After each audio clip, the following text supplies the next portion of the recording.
Hi, my name is Sektrif, also known as Andreas, and welcome to this tutorial. This is the first time I ever do a tutorial on my channel, so hope you guys enjoyed.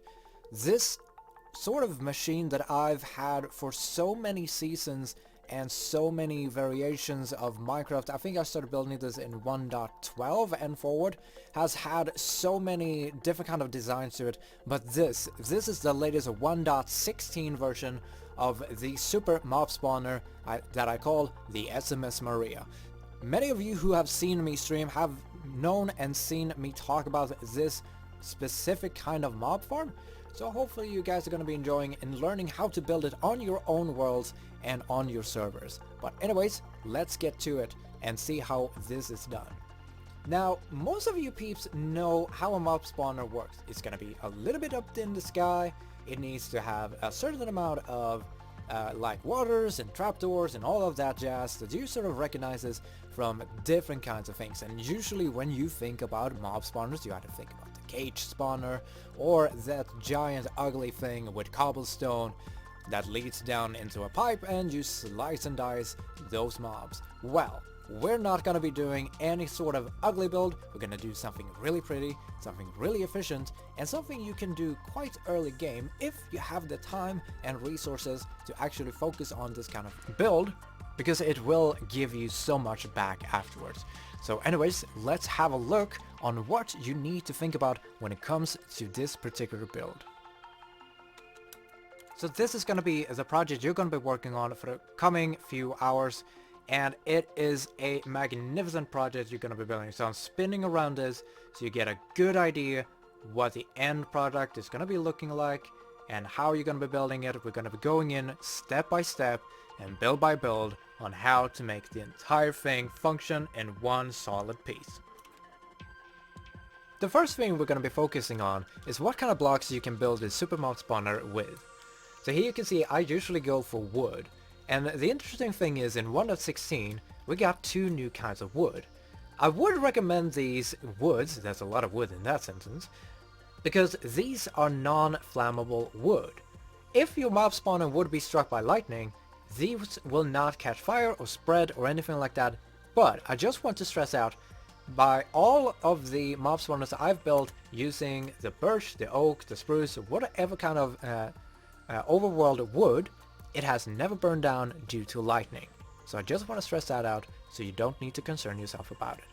But if you're extra careful and you think that, well, I kind of want to look at this and see so everything don't burn down, then yeah, you can look at these, but it is a little bit more tricky to get a hold of these blocks early game. That's why I recommend using this wood, or if you have a huge abundance of stone, go for that as well. But I recommend the wood because it's prettier than stone. So how much wood and materials do you need? Well, you need some, I would say. This is usually how much wood I gather before I start building the Super Mobspawner, so that's about 3 times 9 stacks. What is it? Yeah, 3 times 9 stacks, I think it is, of birch logs. And we got 90 dispensers, we got 90 buckets, we got some dirt, some magma block, some white stained glass. You can use any kind of glass. I'm just using white stained glass because it looks more pretty when you place it in a chest.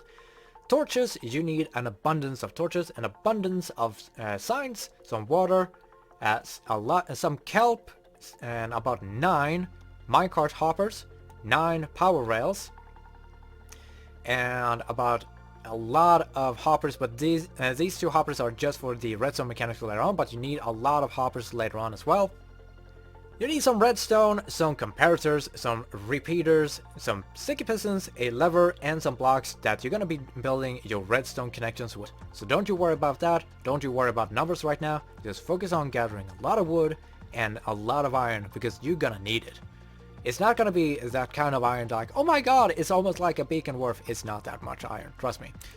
So, what is the best place to build your Super Mob Spawner? Well, the best place usually is above ground.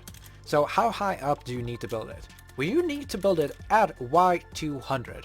Why, you might ask? Well, 200.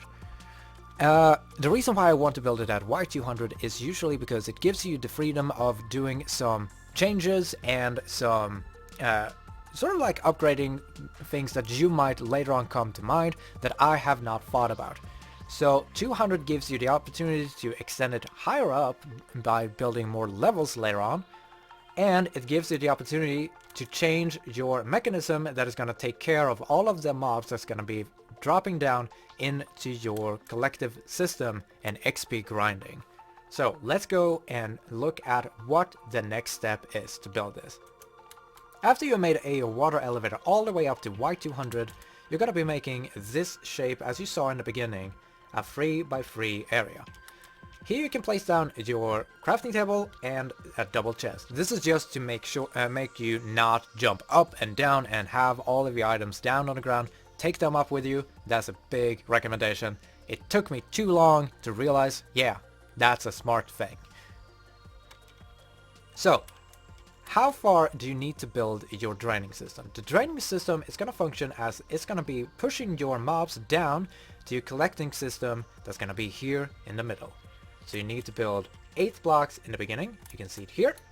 So it's 8 blocks, then 7 blocks, 1 level up, and then 6 blocks, 1 level up again. And it's going to be ending with 1 block at the end. This is going to be the outermost wall of your build. I also want to stress out that this build that you see here is also going to be built on this side. So everything you see on this side is going to be built on this side as well. So do remember, one side that you see and one side that you're going to build extra. The next part is going to be a little bit of a lot of explaining. So hopefully you guys are going to be following along. If you think that you're missing something or I'm speaking too quick, pause the video, look back, and do pay attention. So what you want to do the next is you're going to be widening your one single row of blocks that you just placed to 3 wide. So you're filling up all of this so it's 3 wide, and at the end you place some staircases like this, and these are highly decorative. They're not functioning, they're just a decorative block that I enjoy to placing. You can just go and place it like this without any staircases, but I prefer it because it makes the build look a little bit better. The next thing you need to do is build the drain wall, which is going to be 1, 2, 3, 4, 5 blocks high and going all the way to your end wall. And again, just to be clear about this, you're going to be building this in this direction as well, and you're going to be building it on this side as well. So everything you see on this side, you're going to be building on this side. So I know that's a lot of building, but trust me, it's a lot of fun to build. If you're enjoying Minecraft and you're watching this tutorial, I'm guessing you're a builder just as me. The next block you're going to be placing is one single row of blocks going this way. And again, it's going all the way to your outer wall, and it's going all the way to your other side here, and the other side again. So everything you see here, you're going to be building on that side as well, and in this direction at the same length. Then you're going 3 blocks up and doing exactly the same thing again. And something I usually do, and again, I like to do my staircases, so I place them down here. So if you don't want that, if you don't want to waste your wood, you don't need them, but I think they just make the build look a little bit better. So the next part is, how are we going to be placing the water? So as you see here, I've already taken the liberty of placing some water, but I just want to stress out, you don't need to place water here or here. You just need to place 3 water sources, 1, 2, 3 here, just to illustrate this really quick. All you need to do is do 1, 2, 3. And the water will flow all the way down and stop exactly where you have your 3x3. This is just going to be a temporary replacement of these blocks that you're going to be seeing later on be removed. The next thing you want to do is place a lot of signs. I used this kind of sign, so you can see it quite easy. If you want to have the same material as your build in itself, birch and stuff like that, just use it, there's no problem. The only thing you need to do is place a sign, crouch, place the next sign, next sign, next sign, all the way to your adjacent wall that's going to be on the other side. So again, just to stress out, everything you see here that you build, you're going to be building all the way to the end of that thing and to the other side. The next thing you're going to be doing is placing water just the way I've done it here. This water is being placed to help along spiders get all the way down to your collecting system down here. So these are for the spiders and every other kind of mob, so they fall down and get pushed down. The reason for it is because if you build these walls too close to the draining system, this part that we're going to be discussing in just a little moment will be connecting with the other side. So we need a little bit of gap. When we make a gap, we make blocks. Blocks will be spawnable and mobs will start collecting themselves there. The water is going to be forcing them down to the drain. These blocks that you see here are going to be the point system of the water system that you're going to be building in just a while. So you need to make this pattern all the way to your wall, an adjacent wall, and on the other side that you're going to be building here. The first block that you're going to be placing should be an air block. So it should have one air block, then 1, 2, 3, and a top, then 2 blocks between, then 1, 2, 3, and a block, then 2 blocks in between, and so forth until you get to the adjacent wall. You should be ending just as you began, with 1 block between this point and your adjacent wall. In order to make the spawn platforms, you need a little bit of distance between the dispensers that's going to be shooting out the water. I'm going to show you more about that later on. And to this point right here. So when the water is getting dispensed, it goes 1, 2, 3, 4, 5, 6, 7, 8 blocks and in a triangle like this. That is how the water flow mechanic works in Minecraft. So I'm going to show you what it looks like when water is spilling outwards. So we got the middle block here. So as you can see, it creates a certain shape. This shape that we see here is actually the point system that we have built here. That's why we needed to make these points the way they are, because that is the edges of the water system when it's forced out. So if we make a wall like this, you can see that the water is flowing down and to this point. So if we go 1, 2 and do this again, oh wait, and do this again, placing blocks all over the place. Then we go here and place another water source. You can see that it goes to the edges. It leaves 2 gaps here. So this is why we have made this pattern the way it is. Just to be explaining as simply as I can why it has this shape, how it functions, because the more you know about it, the easier it is to not mess up the build. Anyways, let's continue on. So these builds are going to be having 8 blocks between this wall and all the way to the point. Each point is going to be in line with the dispenser, because these are the 2 most extreme points between the water source that's going to be starting here and flow all the way to this point. So every single point is going to be having a line going to this. And again, a line going here, a line going here. Between each dispenser there should be 1, 2, 3, 4 blocks, then a dispenser, then 1, 2, 3, 4, and a dispenser. You can always check if you place them right by looking where the last block is going to be facing.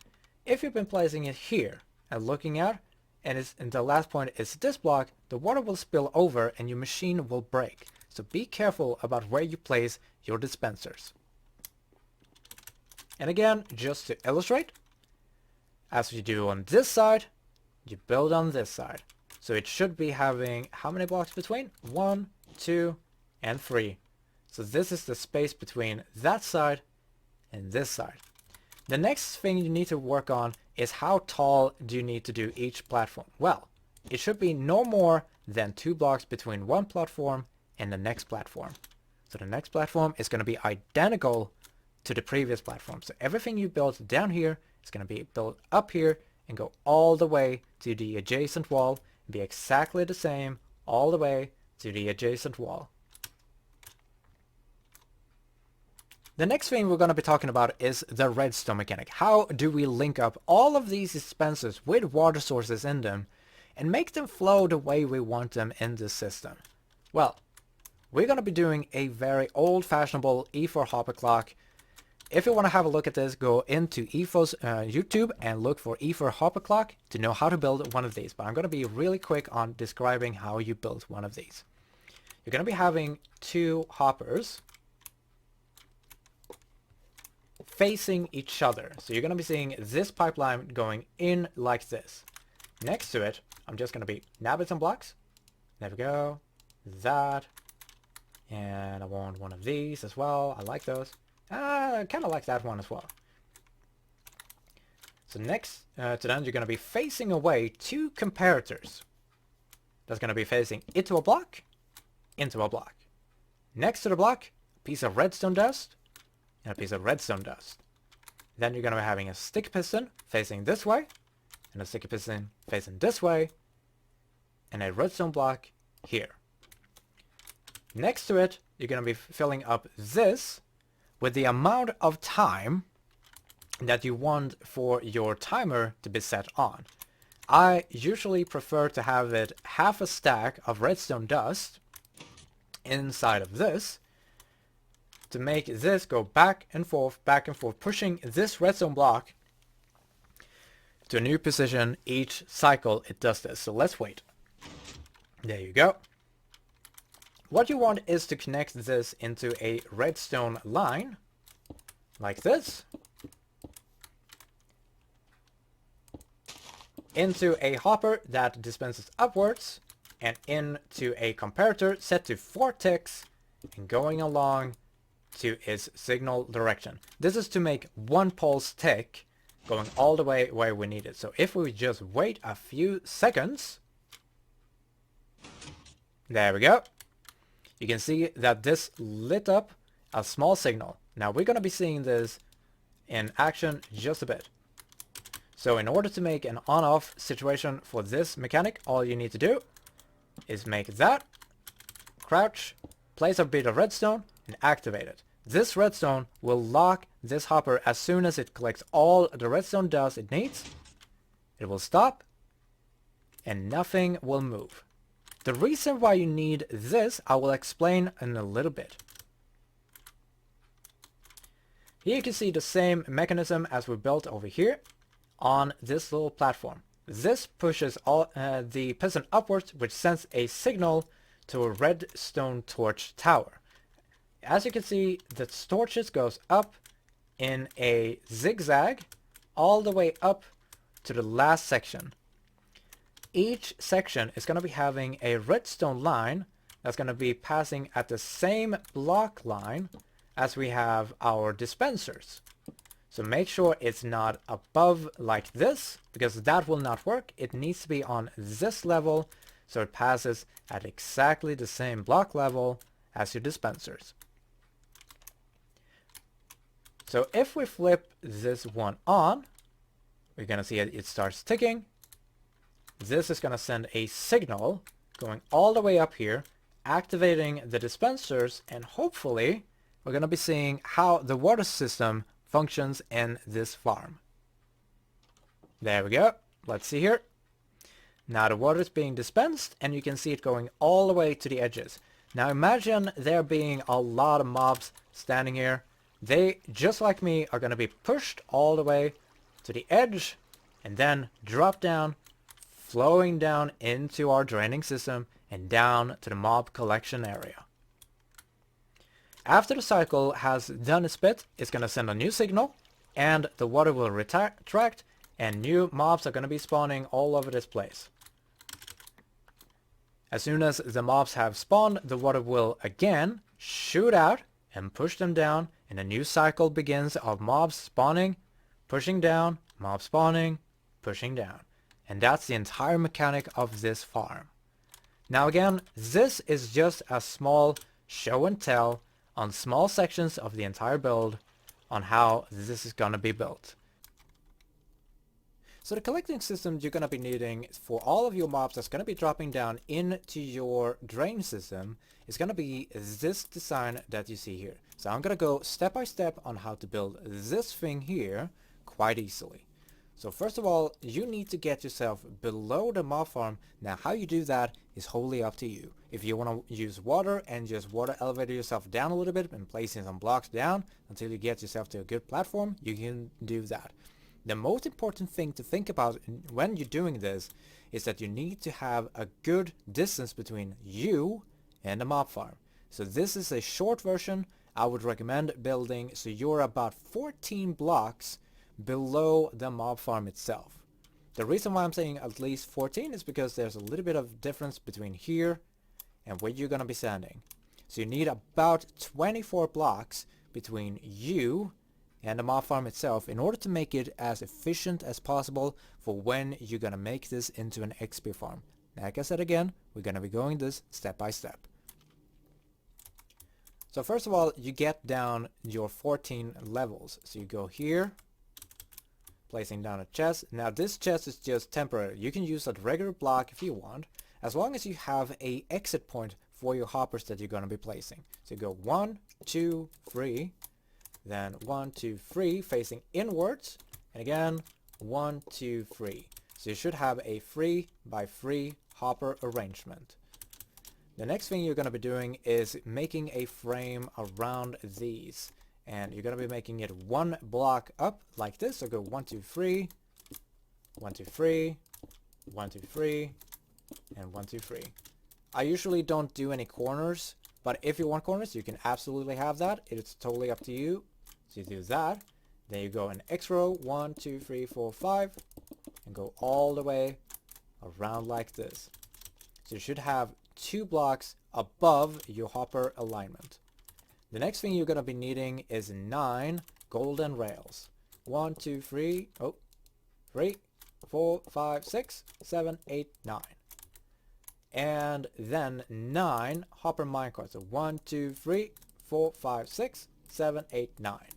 These will pick up all of your items that the mobs are going to be dropping once you gather all the XP from them. So what you need next are some magma blocks. Let's see here. There we go. You're going to be placing 1, 2, 3, 4, 5, 6, 7, 8, 9.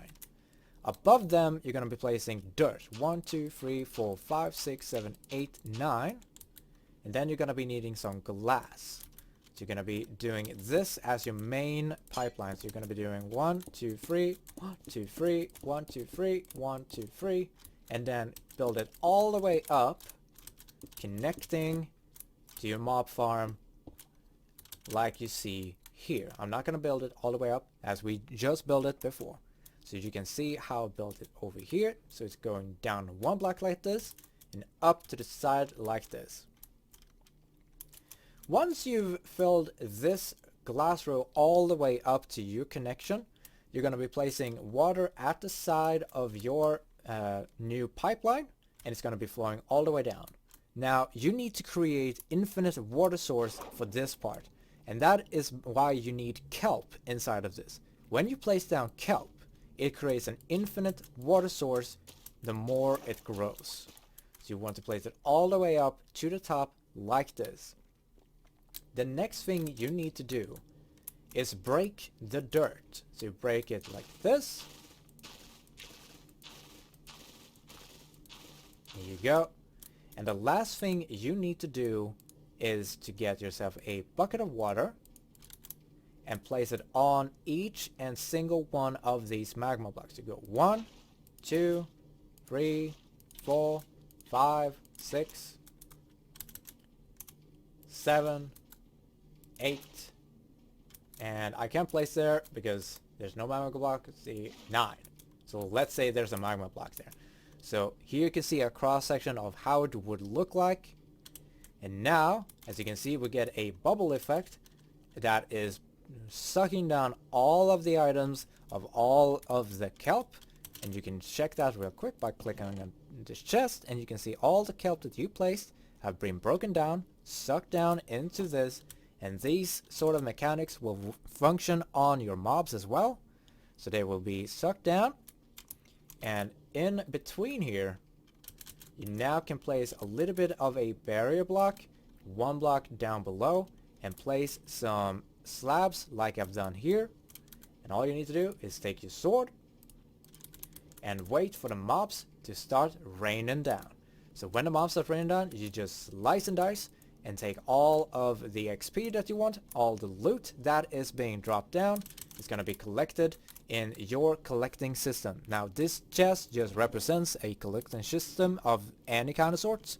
If you want an automatic sorting system, I recommend looking at YouTube for the preference of automatic sorting system to your liking. And I would say you could get about, I think I clocked this at from 0 to 30 levels in about 4 minutes at high capacity.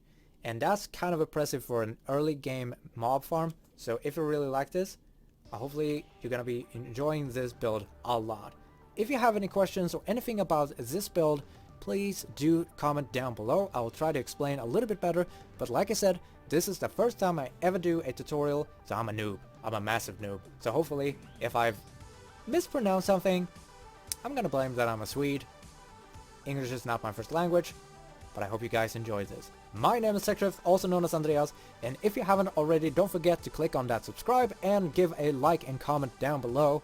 If you want to see me stream, head over to my Twitch, which is the same name as my YouTube, which is Sektrif, and hopefully I'll see you on stream. Bye guys, and take good care, and hopefully you guys are gonna enjoy this wonderful mob farm that is the SMS Maria. Bye!